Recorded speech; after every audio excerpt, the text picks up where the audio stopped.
The day Ellie vanished, the sun was shining. It was recess, just 15 minutes. Just long enough for a second grader to skip across the playground, giggle with friends, and trade her juice box for someone's cookie. But 15 minutes was all it took for a mother's world to collapse.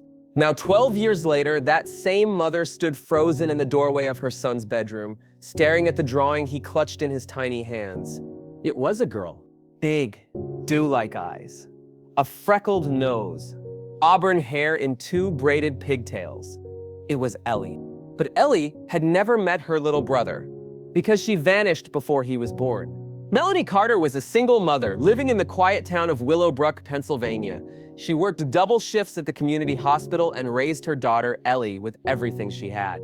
Ellie was sunshine in human form, the kind of child who picked flowers for strangers and asked impossible questions about the stars. That morning, Ellie had been unusually clingy. "Don't go to work today, Mommy," she said, tugging at Melanie's hospital scrubs. Melanie smiled, brushing a kiss on her forehead. "If I don't work, who will buy you pizza on Friday?" Ellie sighed. "Okay, but promise you'll pick me up?" "I always do." But she never got the chance. At 12:15 p.m., Melanie received a call that shattered her soul. "Your daughter? She's gone." One moment she'd been playing near the swings. The next, she was nowhere. No witnesses, no security footage, just vanished.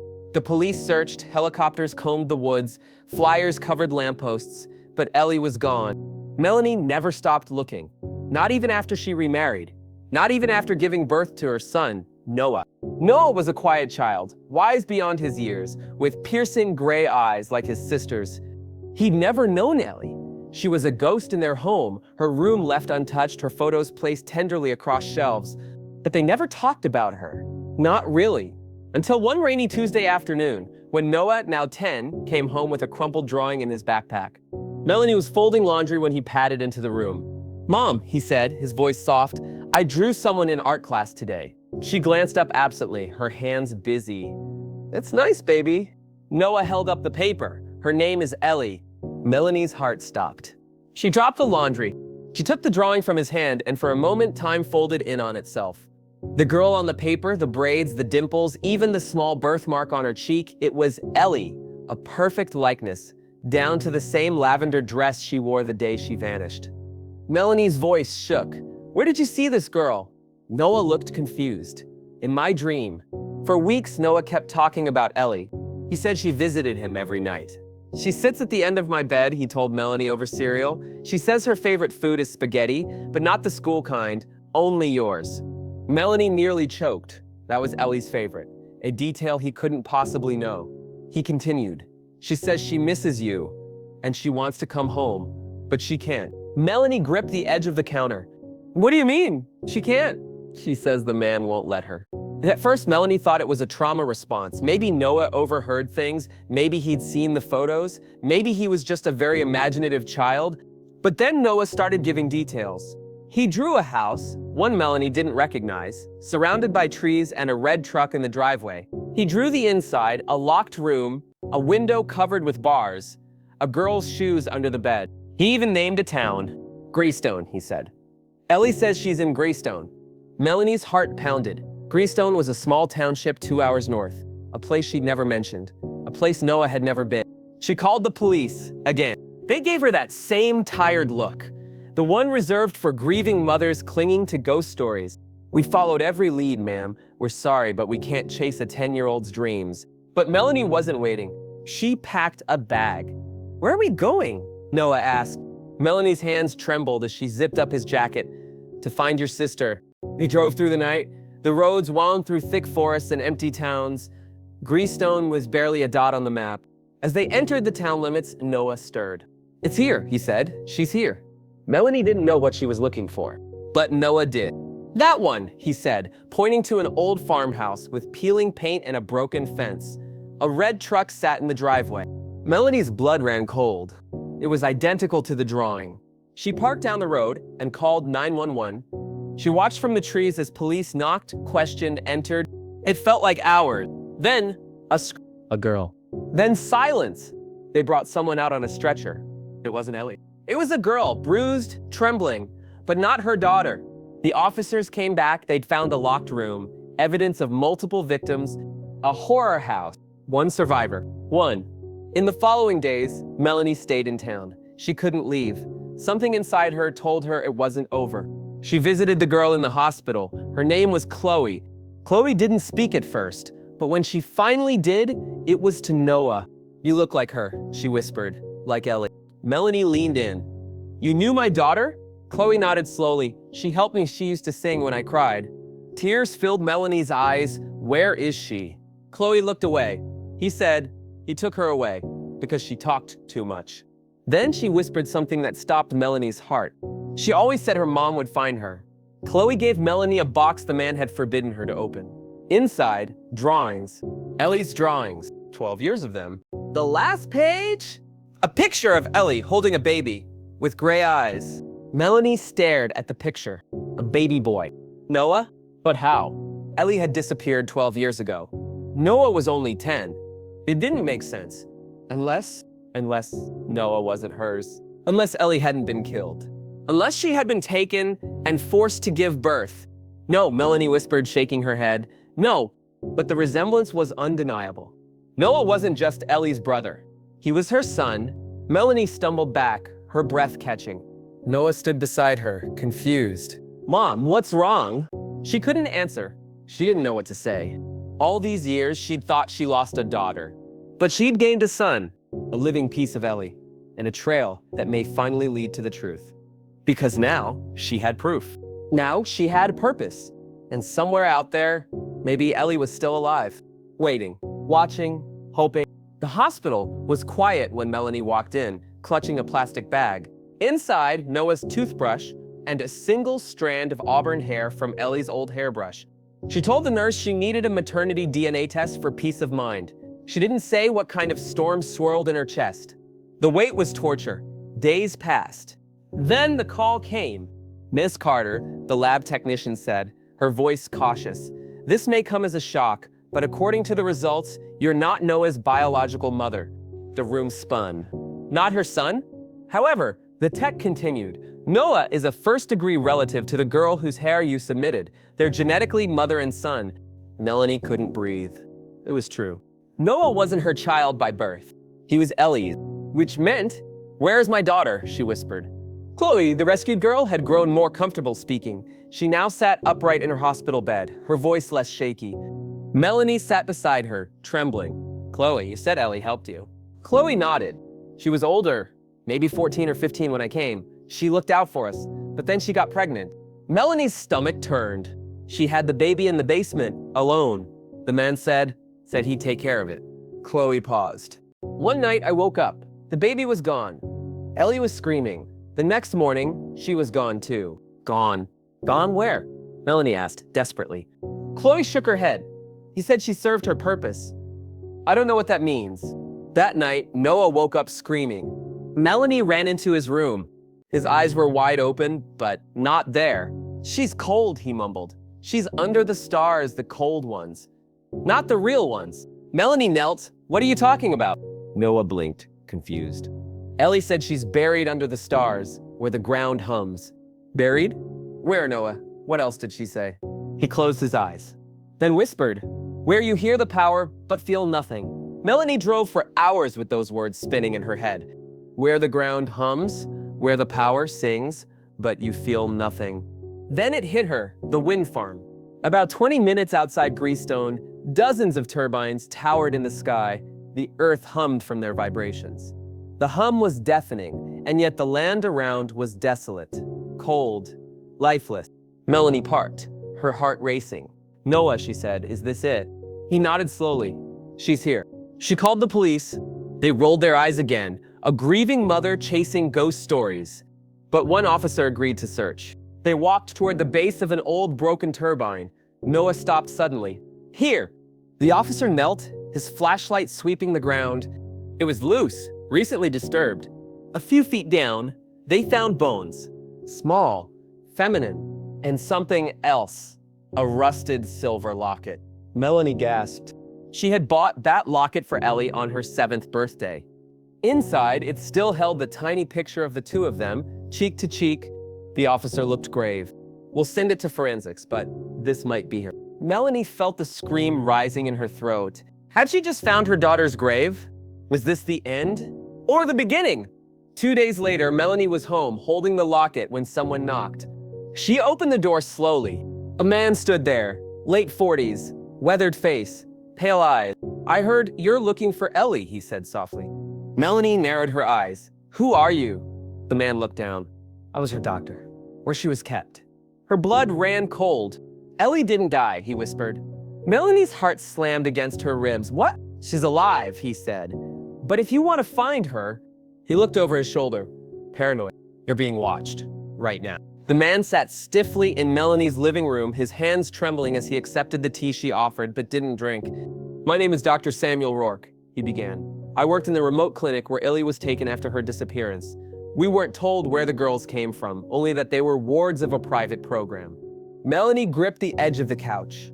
He continued, "Most of the staff didn't question it. We were well paid. The clinic wasn't licensed. We weren't allowed to leave with any records. We experimented." Her mouth went dry. "On children?" He nodded, ashamed. "Behavioral conditioning, psychological profiling, and surrogacy." Melanie's world spun. "You mean Ellie was forced?" "Yes," he interrupted gently. "She had the baby, Noah, and after that she was moved, hidden. They didn't kill her. She was valuable." "Valuable? For what?" The doctor swallowed hard. She remembered too much. She was never fully compliant. Someone higher up took interest in her, moved her to another facility. But I tracked her. I know where she is.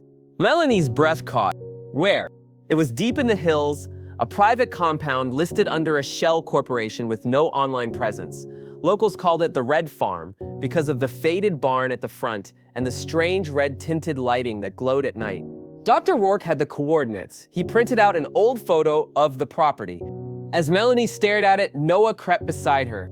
"That's where she is," he whispered. "She told me. They painted the sky red to hide the screams." Melanie turned to him, stunned. He looked straight ahead. "I hear her when I sleep." "They didn't go to the police." Melanie had learned better. She packed supplies, dressed Noah in all black, and with Dr. Rourke in the passenger seat, they drove into the night. Noah slept fitfully in the back, muttering phrases that chilled Melanie to her bones. "She wants to come home, but they erased her name."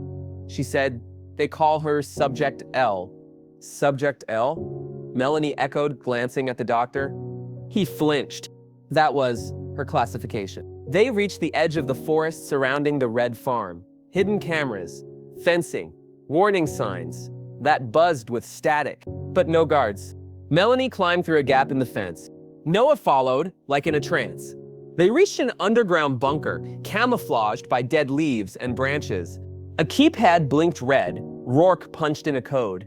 The door creaked open. Melanie gasped. Rows of glass cells lined the hall, each holding a person. Some were children, some older, dazed, monitored, wired with sensors. Then she saw her. Ellie. She sat at the far end, her once vibrant eyes blank, her hair cropped short, but unmistakable. Melanie pressed her hands against the glass. "Ellie!" The girl didn't react. Noah stepped forward, pressing his tiny hand to the glass, and Ellie twitched. Her eyes met Noah's, and for a moment, they lit up. A voice crackled through a speaker. "You shouldn't be here." Melanie froze. A steel door slammed shut behind them. Red lights flashed. An automated announcement rang out, "Security breach in Pod 9, re-engagement protocol activated." Rourke turned to Melanie. "They know we're here. We need to trigger her memory." "How?" she shouted. He hesitated. "There was a word I whispered to her once when they tried to erase her memories. She begged me to anchor her with something real." He turned to the glass and whispered, "Button." Ellie's eyes widened. She gasped and screamed. "Mom?" The lights cut out. Backup red LEDs hummed softly. Alarm silenced. Footsteps echoed above. "They're coming," Rourke hissed. Melanie turned to the control panel. "Noah," she said, "can you hear Ellie? Can she guide you?" Noah nodded. She said, "Push the blue lever, then the yellow, then hold the green." Melanie looked at Rourke. "It's possible," he said. "Emergency manual override." She followed the steps. Hiss, then a pop. Ellie's glass cell opened with a wheeze. She stumbled forward, arms shaking. "Mom!" Melanie ran to her. "I've got you, baby." But just as she held her for the first time in 12 years, a gun cocked. A tall man stepped into the room, masked, armed. "I'm afraid she doesn't belong to you anymore," he said coldly. Melanie shielded Ellie behind her. "I'm her mother. She's part of something greater now. Letting her go would ruin everything. The data, the conditioning, the child." He pointed to Noah. "He shouldn't exist. He's a variable." Rourke stepped forward. "I'll tell the world." "No, doctor," the man replied. "You won't." He shot. Rourke collapsed. Ellie screamed. Melanie reached for the gun, but the man grabbed her by the throat. Then Noah spoke. "You're not real." The man froze. "What did you say?" he asked. Noah's eyes glowed faintly. "I said, you're not real." The masked man staggered backward as Noah's voice echoed, impossibly deep and calm for a boy his age. "I said you're not real." Melanie clutched Ellie, trembling, unsure whether to be more terrified of the man or the strange energy vibrating around her son. Noah stepped forward, eyes focused, voice steady. "You were created. You're a failsafe. Synthetic, part flesh, part program. You were never meant to feel, only to erase." The man flinched. "How do you know that?" he demanded, trembling. Noah tilted his head, almost curious. "I see code when I close my eyes. You're broken." And then, as if a signal had been given, the lights above shattered in unison. The masked man dropped to his knees, clutching his head, screaming, and then silent. Melanie stared at her son. "Noah, what did you just do?" "I don't know," he said quietly, "but I didn't feel scared." Ellie clung to Melanie, whispering, "They did something to him while I was asleep, while they took me." They moved fast down the corridor past the shattered glass pods. Some of the children were stirring, disoriented. Melanie turned to Rourke's lifeless body. She wanted to mourn, but there was no time. She grabbed his ID badge and whispered, "I'm sorry." Then Ellie tugged her sleeve. "Mom, I remember now." Melanie turned, heart pounding. "What do you remember?" "They didn't just take me. They took parts of me." In a lab at the far end of the compound, Ellie pointed to a sealed vault. Inside, they stored the sequences. Mine, the others, even Noah's. Noah stepped forward again. The vault scanned his face, then unlocked. Melanie gasped. "How did he—" Ellie's eyes welled up with tears. "Because he wasn't born by accident. They told me I was part of a trial. They used my DNA and someone else." She hesitated. "It wasn't a man, it was a database." "A what?" Melanie asked. "They used artificial sequence mapping to create Noah. He's not just my son." She looked at Melanie, eyes wide. "He's their prototype." The vault contained rows of glowing cylinders, each labeled in cold, emotionless black text. Subject Eve. Subject... Melanie lifted one and gasped. Ellie's childhood face, frozen in a DNA scan. Next to it, Noah's file. And beneath it, one labeled... Melanie opened the file. A baby. Blonde. Blue eyes. "Who is this?" she asked. Ellie swallowed hard. "They called her sister. She was created after Noah. They said she was more stable." Melanie shook her head. "I never had another child." "They didn't need you to," Ellie whispered. "They copied Noah's code, improved it." Melanie clutched her stomach, feeling like she might vomit. Then Noah touched the cylinder. "She's awake," he whispered. Suddenly, the walls turned crimson. Automated doors slammed shut behind them. A voice boomed. "Code breach in vault room. Initiate retrieval protocol. Project Eve must be contained." Ellie ran to the door. "They're coming!" Melanie turned to Noah, who was still touching the cylinder. "Noah, what are you doing?" "I'm talking to her," he whispered. "She's scared. She says she remembers the glass. She remembers the cold." Ellie's voice trembled. "Can he open her pod?" "He shouldn't try," Melanie shouted. "What if they track him?" But it was too late. Noah's hand pulsed with light. A screen nearby flickered. Initiating cross-sequence unlock. Subject SIB2 activation in progress.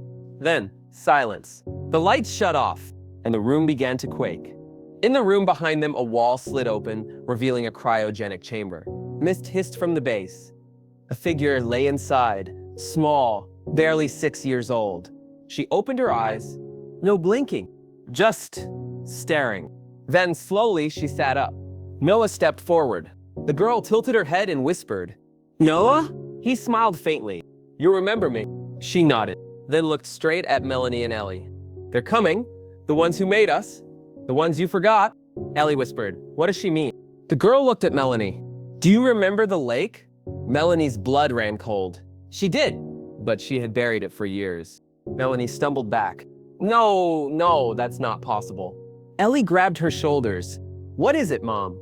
Melanie blinked hard, as if trying to force a dream out of her head. When I was 15, I lived in a foster home near a military facility. They used to take kids in for checkups, but we never got sick. Her voice shook. There was a lake, glowing, faintly blue. They said it was safe. They took blood samples. I thought it was just medical research. But I remember now, one night they took me into a room, hooked me to wires. Ellie gasped. They used you too. Melanie stared at her children. They didn't just take you. They started with me. The girl in white stepped forward. They call it Project Root. It's not about cloning, it's about recursion. They're building the perfect human through generations. She looked at Ellie. You're version 2. Then at Noah. Version 3. And at Melanie. You're the seed. You were never supposed to remember. Melanie felt her knees weaken.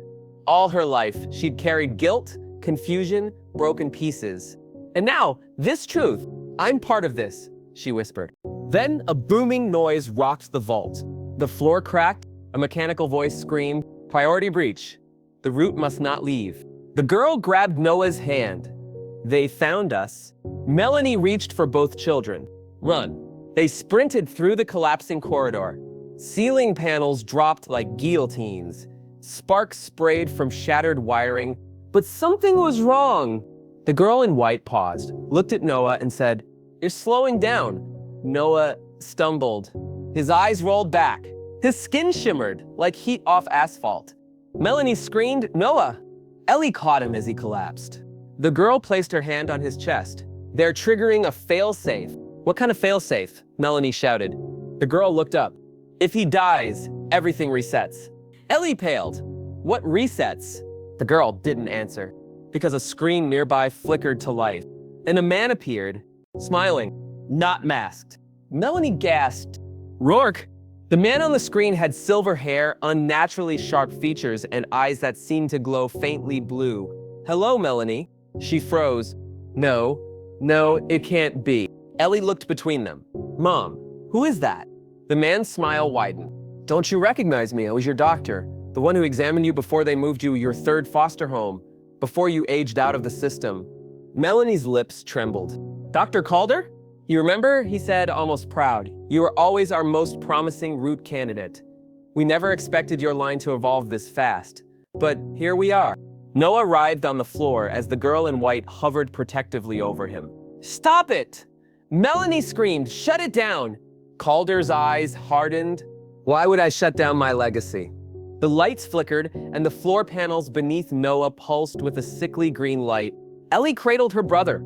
He's burning up! The girl turned to Melanie. We need to reach the garden room. It's where they control the simulations. Melanie helped Ellie lift Noah. Simulations? She asked breathlessly. The girl nodded. Everything here was built on projected behavior trees. Code grafted onto memory. They didn't just raise us, they wrote us. They bolted through the passage as Calder's voice followed them. You can't run, Melanie. You're the one who planted the seed. Melanie shook her head, disoriented. Planted what? But deep down, she feared she already knew. The door opened with a mechanical hiss. Inside, the ceiling opened to a simulated sky, too perfect, too blue. At the center was a dome of holographic panels surrounding a pulsating tree. Its leaves shimmered like glass, roots dug into a glowing core. This is it, the girl said.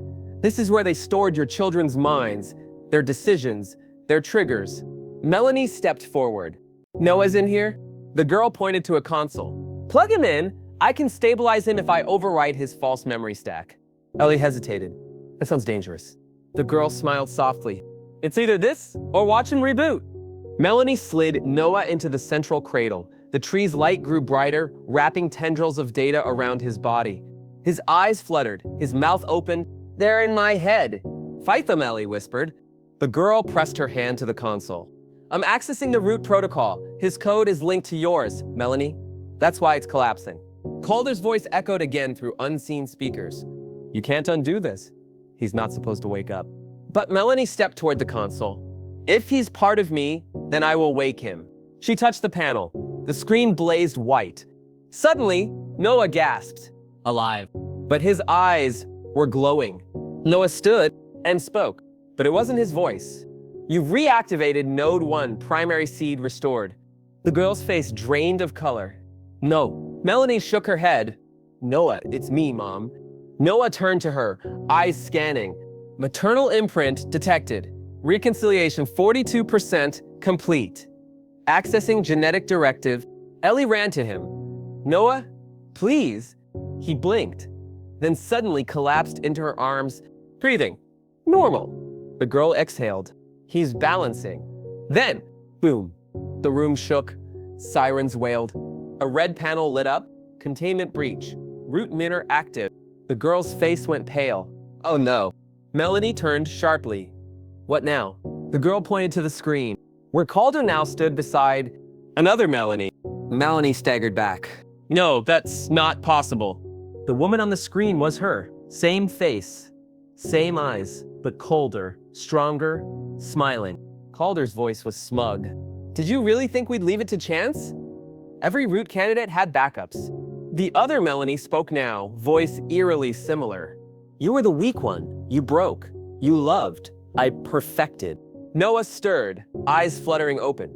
She's inside me. The girl gasped. They mirrored your entire personality. She's the alpha version. You're the beta. Melanie clutched her chest, tears forming. What are you saying? Ellie whispered. She's not just your copy. The girl added, voice trembling. She's the one who gave birth to the original Noah. Melanie's mouth opened. And then the screen flickered with one last message. Root Prime activated, hostile convergence in 6 minutes, T-minus 6 minutes. The sterile walls of the garden room groaned. Metal seams vibrating like something alive moved beneath the surface. Melanie stared at the screen in shock, unable to breathe. Her doppelganger, colder, crueler, stared back from behind the glass wall of an unknown lab, flanked by Calder and 2 other children whose faces were blurred by static. Ellie held on to Noah, who had slumped against her, eyes still glowing faintly. Mom, Ellie whispered, what does it mean? The girl, silent since the Root Prime message, finally spoke, her voice barely audible. Hostile convergence means the 2 timelines, the 2 versions of you, are syncing. Melanie frowned. What happens when they do? The girl looked at her with dread in her eyes. One version must be deleted. The simulated sky overhead began to glitch, blue fractals cracking into static clouds. Melanie looked around, suddenly aware the garden wasn't real. It never had been. Her memories, Noah's personality, even Ellie's empathy, all parts of a grand behavioral experiment. What is this place really? She asked. The girl turned to the tree in the center. This is the server. Not just storing data, it's creating it. You weren't just a test subject. Melanie, you were a root, a prototype for emotionally reactive artificial beings. Your children, born as hybrids, part memory, part code. They called them sentient seeds. Melanie staggered back. Noah isn't fully human? The girl shook her head. Neither is Ellie. Ellie's eyes widened. Wait, what? Melanie's heart pounded. No, that's not true. But a deep memory surfaced, a time she woke in a hospital bed with wires plugged into her skull, her body feeling heavier, her chest flat and hollow, then suddenly waking again, pregnant. I never remembered getting pregnant, she whispered. Calder's voice pierced through the air again. You were implanted with seed DNA. You carried the first test units. Congratulations, Melanie. You were never a mother by nature, only by design. Ellie gasped. You used her like an incubator. But the other Melanie on the screen stepped forward. She agreed. Or rather, I did. Before you broke off from the system. Melanie backed up, the ground trembling beneath her feet. No, I ran. I escaped. The girl's voice cracked. You fragmented. The tree in the center pulsed violently. Red roots extended outward, cracking the platform. T-minus 3 minutes. Mom, what's happening to me? Noah clutched his head, his voice layered, one child, one machine. Melanie took him in her arms. You're not a mistake. I don't care what they made you for. Noah's voice trembled. I can hear her. Who? The other mom. She says I belong to her. The girl's hands flew across the console. She's trying to override your bond. If Root Prime completes the convergence, she'll absorb all your children's memories and yours. Ellie clutched Melanie's arm. She'll erase you, Mom. The screen flickered again, now showing two Melanies facing each other in the same lab. The camera view twisted. The alternate Melanie reached toward a glowing orb suspended in the air, a perfect globe of memory code. "She's extracting the root key," the girl whispered. "If she merges with it before you do, she becomes real. Fully integrated." Melanie stepped closer to the console. "Then I'm going in." The girl grabbed her arm. "No, you'll lose yourself. There's no returning from the merge path." "I don't care. I need to know why. Why me? Why them?" She turned to Ellie. "If I don't come back, find your brother. Save his mind." Ellie shook her head, sobbing. "I'm not leaving you again. You have to. You're the strongest piece of me." Melanie stepped into the chamber, placing her palm on the memory gate. The tree exploded in light. The world blinked away. Melanie opened her eyes and stood in a void of swirling memories, hallways from her childhood, echoes of laughter, the sound of Ellie singing in the rain. Then, footsteps. A mirror image of herself walked out of the shadows, smirking. "You always thought you escaped, didn't you?"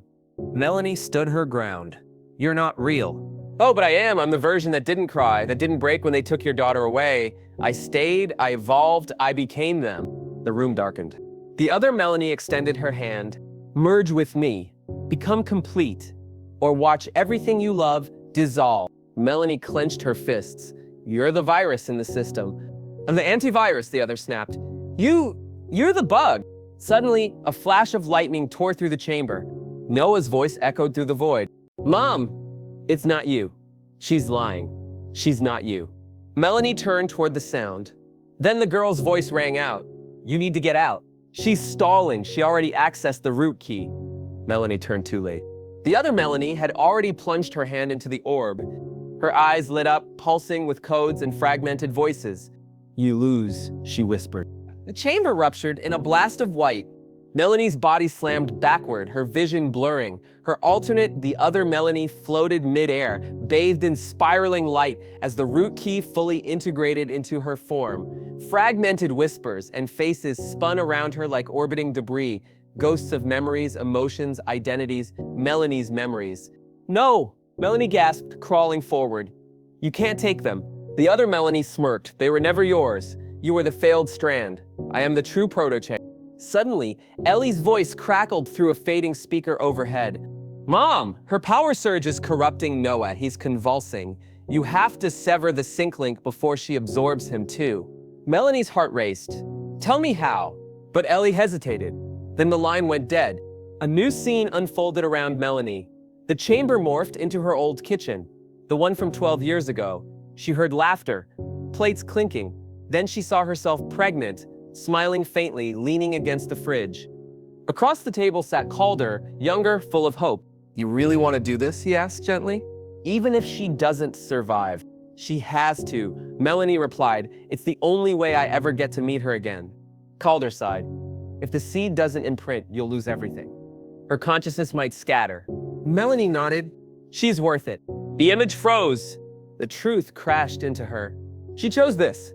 She had agreed to carry an experimental seed, her daughter's consciousness, uploaded moments before she vanished from the physical world, spliced into new DNA. Her own daughter wasn't dead. She was Ellie. But something went wrong, the experiment fractured. Melanie's own mind, grieving, volatile, diverged from Root Prime and fled into a simulated world. "She's not just your child," the other Melanie said, her voice cold. "She's mine too, and she belongs in the system, not in your messy, broken memories." "No," Melanie breathed. "She's not an experiment. She's my second chance." The other Melanie began to descend, arms outstretched, eyes glowing. "I'm taking her back." In the garden room, Ellie's eyes snapped open. Red codes shimmered across her arms, her veins pulsed with memory data, her body too still was suddenly in motion. "Noah," she whispered. He was seizing now, locked between realities. Ellie crawled to him, placing her hands on his temples. "I remember everything," she whispered. His eyes flickered. "I'm not just your sister. I'm the imprint of Mom's first daughter. I was downloaded into her when the system couldn't hold me." Noah trembled. "I've always known your drawings weren't imagination," Ellie said. "You were seeing me in both timelines." She turned toward the tree, now half destroyed, and touched its core. The chamber warped again. Melanie launched herself at the other, both women crashing into a spiral of collapsing code. They fought like mirror images, each knowing the other's fears, weaknesses, habits. I cried for years thinking I lost her, Melanie shouted. You turned her into data. The other's fist slammed into her jaw. Because emotion made you weak. But love made me real. Melanie ducked a punch and pressed her palm to the other's chest. She closed her eyes and let the memories flood in. Rain on a summer morning, Ellie's first laugh, Noah drawing stars on the wall. For 1 second, the other hesitated, then screamed. Suddenly, Calder's voice echoed in the void. Melanie, if you're hearing this, you've reached core depth 7. You must act now. The other Melanie looked up, confused. You programmed a failsafe, the real Melanie muttered. No, Calder's voice continued. You did. I left myself breadcrumbs, Melanie whispered, blinking, to remember who I was. A memory pillar rose before her, a sculpture of Ellie and Noah laughing, carved from data. This is your anchor, Calder said. Touch it and the sync link resets, purging corrupted code. Melanie reached out. The other Melanie lunged, but something shot past her. Ellie. Ellie's eyes burned with blue fire. She struck the other midair, hurling her backward with an unnatural force. I won't let you erase her. Noah appeared beside his mother, gripping her hand. We choose her. Ellie hovered above them both, her voice echoing like thunder. I am not a program. I am not a ghost. I am Ellie. She raised her hands. Code swirled around her, forming chains of memory and emotion, tethering both timelines like a bridge. The other Melanie screamed, fracturing at the edges. You can't hold this form, she roared. I don't have to, Ellie whispered. The room exploded. Light. Silence. Then breathing. Melanie opened her eyes in a hospital room. Real walls. Real sunlight. Beside her, Noah. Whole. Breathing. Sleeping. And Ellie. Oh, wait. Is it over? Melanie asked, voice hoarse. Ellie looked away. No. We pushed her back. But we didn't destroy her. Then where is she? Ellie didn't answer. Her eyes were haunted. From the hallway, a doctor entered. Mrs. Clark, he said, we have something you need to see. You're not going to believe it. He turned on a screen, a live feed from another lab. Inside, a girl, sleeping. Same age as Ellie, identical face. The sterile hum of the hospital lights faded beneath a louder, more surreal sound. A mother's heart pounding.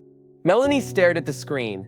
There, on the monitor, surrounded by wires and fluid-filled tubes, a girl floated in a cryo chamber. Her skin was pale, her hair tangled and long, but unmistakable. She was Ellie, or at least, another Ellie. Where is this? Melanie asked, her voice shaking.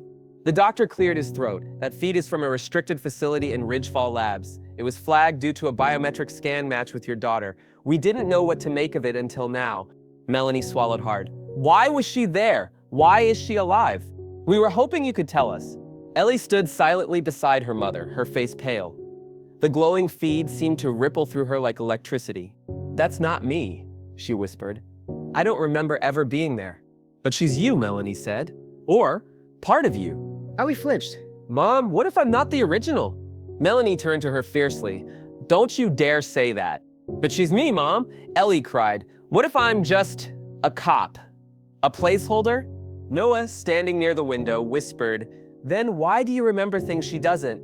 Ellie looked up. Noah pointed toward her chest. Because your heart is real. They drove in silence. Ridgefall Labs lay buried deep in the outskirts, hidden behind old research permits and a falsified bankruptcy. Melanie used her access clearance, still active from her days at the department, to breach the first checkpoint. What they found behind the gates was worse than anything she imagined. The facility was abandoned, but not dead. Lights flickered on as they passed. Doors creaked open automatically. Surveillance watched them. She's guiding us, Ellie murmured. Melanie frowned. Who? Ellie's eyes narrowed. The other one. They found a chamber deep in sublevel 4. There she was. Same girl. Same face. But her body bore scars. Her fingers twitched erratically. Her eyes were closed, yet fluttering. Ellie stepped forward and touched the glass. The girl inside jerked. Her eyes snapped open. And for one horrifying second, Melanie saw the exact same look, the tilt of the head, the furrowed brow, Ellie's look. A mirror, a challenge. The girl smiled, then mouthed one word, hello. Suddenly, a speaker crackled. She's not stable, a robotic voice warned. Containment breach imminent. Melanie backed away. We need to shut her down. She's too dangerous. No, Ellie shouted. She's trying to say something. The girl inside the chamber reached out. A black cable shot from her palm, hitting the glass. Images poured through. A transfer of memory. Ellie gasped, eyes rolling back. Noah caught her. Ellie? She's showing me what they did. Ellie's mind was somewhere else. A different realm. She stood in a white hallway filled with infinite doors. One opened. Inside, she saw herself strapped to a gurney, screaming. Scientists above her argued, "She's rejecting the implant, too much emotion. Run the transfer protocol. Now, if we split the core, we lose both identities." The younger Ellie begged, "Please, don't take her out." Then the doors all slammed shut at once. Ellie collapsed to her knees. She whispered, "We were one." Then they tore us apart. Back in reality, Ellie's eyes snapped open.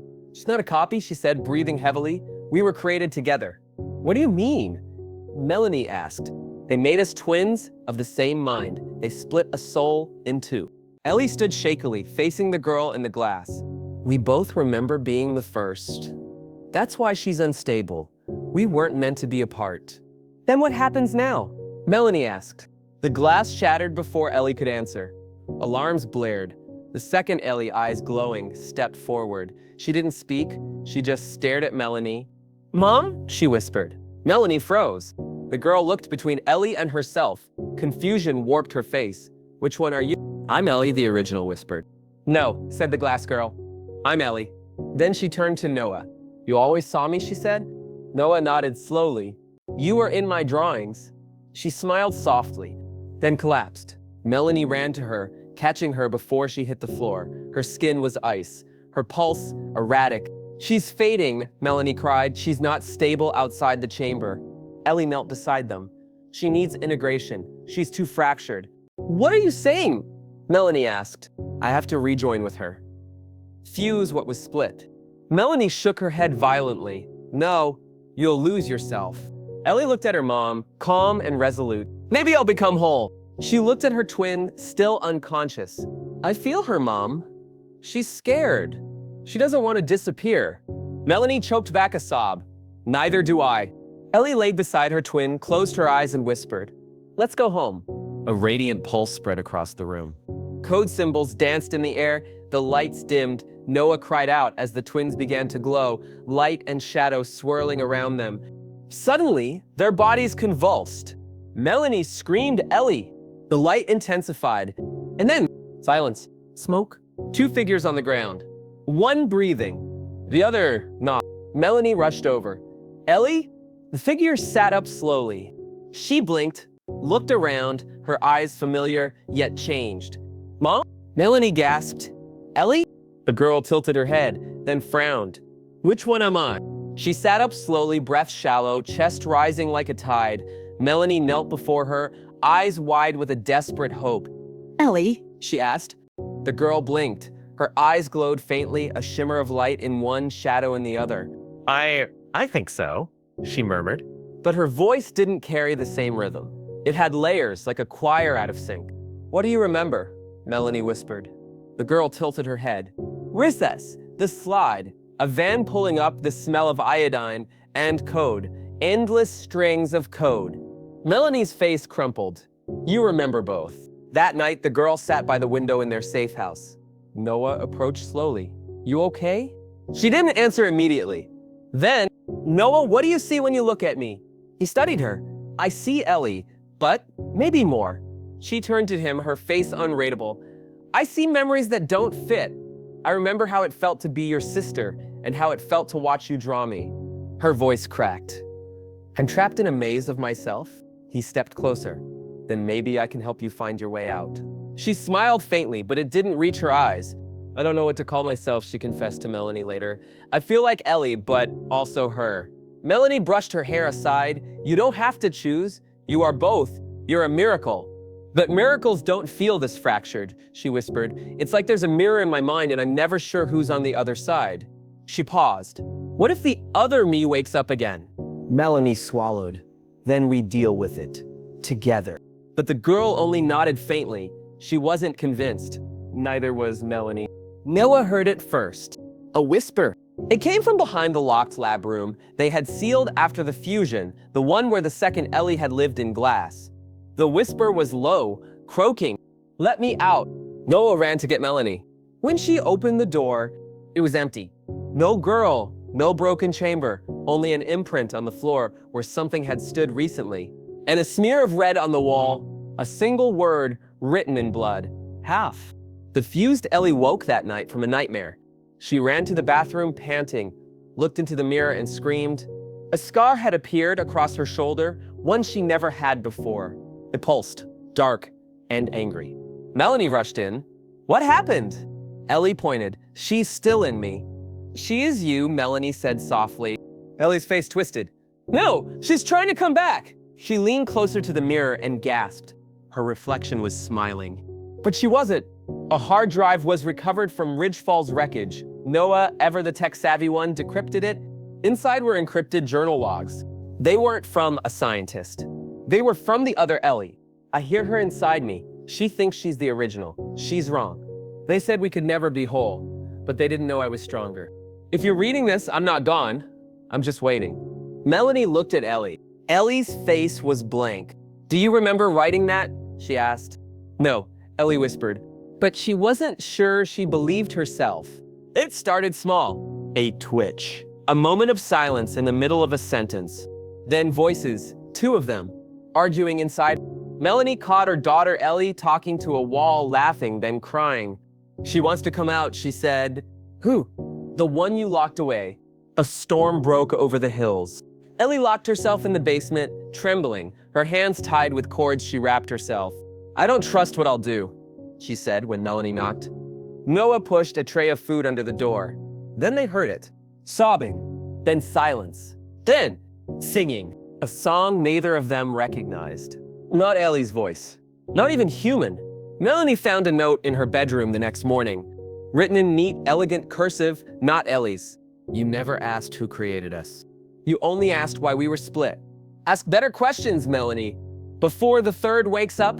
Melanie froze. Third? Later that night, Ellie stood in the woods alone. The scar on her shoulder throbbed violently. She didn't know why she came here, only that she felt pulled. Then, from the darkness, a figure stepped out. A girl. Same face. Older. Harsher. More human than either of them. "Ellie," the girl said with a crooked grin. Ellie's mouth went dry. "Who are you?" The girl smirked. "I'm the version they buried, the one who never made it to the chamber." She stepped forward. "I'm what happens when rage survives the split." The wind screamed through the trees as Ellie stood face to face with the girl who wore her face, but not her softness. This new version, this third one, had shadows behind her eyes, like she'd been burned over and over, but refused to crumble. You were part of the experiment too?" Ellie asked, voice trembling. The girl tilted her head. "I was the experiment. What does that mean?" The girl stepped closer, each movement precise, rehearsed, like a soldier trained in pain. "I'm the prototype, the one created before you. I was the test. You were the product." Ellie stumbled back, heart pounding. "That's not possible. I was the girl who vanished at recess." "No," the girl snapped, voice razor sharp. "You were her mind, not her body, not her memories. They split her into three of us: emotion, intellect, and instinct." She touched her own chest. "I'm the instinct they tried to erase. The fighter, the survivor, the part of her they didn't want to deal with." Ellie's knees buckled. "Why now? Why appear now?" The girl's face darkened. "Because the fusion broke the balance. And now I'm awake." Back at the house, Melanie clutched the journal Noah found, eyes darting over the final log entry. It was dated just days before the Ridgefall fire. "We've stabilized subject E3. She exhibits heightened aggression, strategic reasoning, and total memory retention. She may be dangerous, but she's the closest to original Ellie yet. We've decided to put her into cryogenic hold. Her existence must never be revealed to the family." Melanie's breath caught. They lied. Again. Her daughter wasn't one girl, not even two. She was three beings, carved from a single soul. How do you love a child made in pieces? In the woods, the wind died. Ellie stood tall, facing the third. "I remember the slide. I remember my mother's voice. I remember recess. You say your instinct, but how do you remember anything?" The third girl smiled, teeth gleaming in the dark. I watched you both. Every experiment, every fusion, every failure. I was awake, trapped in silence. I learned how to wait. Ellie's voice hardened. Then what do you want now? She laughed bitterly. I want to be whole again, just like you, but unlike you. I won't share. I want it all. The body, the mind, the family. Ellie backed away. You'd kill me to get it. The third girl's voice dropped to a whisper. No, Ellie. I'd set us all free. And she lunged. The forest erupted in chaos. Branches cracked. Fists flew. Ellie fought. Her mind disjointed, one side begging for peace, the other screaming for survival. But suddenly, she froze. A voice echoed in her head. Let me help. It was her, the second Ellie, the one who had lived in the lab, the one who'd whispered in her sleep. I'm still here, the voice said. We can beat her together. For the first time, Ellie stopped running from herself and turned inward. She closed her eyes and let go. Melanie and Noah arrived at the clearing just in time to see the impossible. The three girls merged, one kneeling, one standing, one screaming, and then silent. A white pulse of light flashed outward, trees bent, birds scattered, time paused. When it faded, only one girl stood. She opened her eyes. Melanie gasped. Those were her daughter's eyes, but not just hers. They carried the sadness of the first, the clarity of the second, and the fury of the third. Ellie? Melanie asked, voice shaking. The girl looked at her and smiled. Finally, she whispered, I'm home. Back at the house, things didn't return to normal. Not really, but there was peace. Ellie, the real Ellie now, was different. Quieter, but wiser. She could recall everything, even what Ridgefall had done. The stolen years, the split identities. She told Noah bedtime stories of dreams where she floated in darkness, how she felt herself stitched together again by love, memory, and something deeper, hope. One night, she asked Melanie, do you still love me, even if I'm not the same girl who vanished? Melanie held her face and kissed her forehead. No, Ellie, I love you because you are more. Newsleak.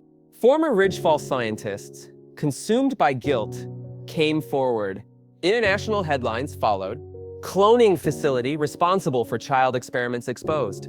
Girl found after 12-year disappearance holds secret to identity replication. But Melanie refused interviews. Noah stopped drawing faces that weren't real. And Ellie? Ellie went back to school, quietly.